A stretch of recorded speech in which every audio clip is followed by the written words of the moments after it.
c'est un pan entier de l'affaire Grégory qui est enlevé de la procédure. La Cour d'appel de Paris a annulé ce jeudi la garde à vue de Muriel Boll en 1984 dans l'enquête sur la mort de Grégory Villemain dans les Vosges.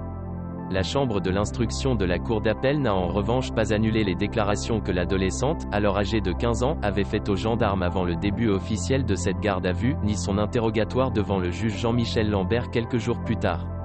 Globalement, nous sommes satisfaits de la décision qui a été rendue, a déclaré à des journalistes Jean-Paul Tessonnière, avocat de Muriel Boll. L'important pour Jean-Marie et Christine Villemain, c'est que l'enquête puisse se poursuivre, a réagi de son côté l'avocat des parents de Grégory Villemain, François Saint-Pierre.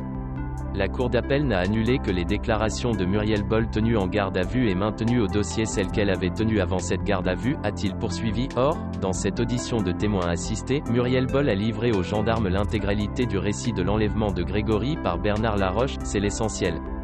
Placée en garde à vue quelques jours après la mort de Grégory Villemain, retrouvée dans la Vologne le 16 octobre 1984 à l'âge de 4 ans, Muriel Boll avait accusé son beau-frère, Bernard Laroche, d'avoir kidnappé le garçonnet en sa présence.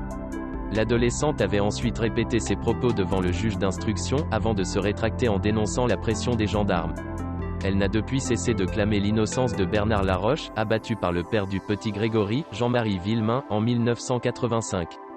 En février, la Cour de cassation avait ouvert la voie à cette annulation, estimant que la garde à vue de l'adolescente avait été effectuée en application de dispositions inconstitutionnelles, de l'ordonnance de 1945 sur l'enfance délinquante, et avait renvoyé devant la chambre de l'instruction de la Cour d'appel de Paris cette partie du dossier.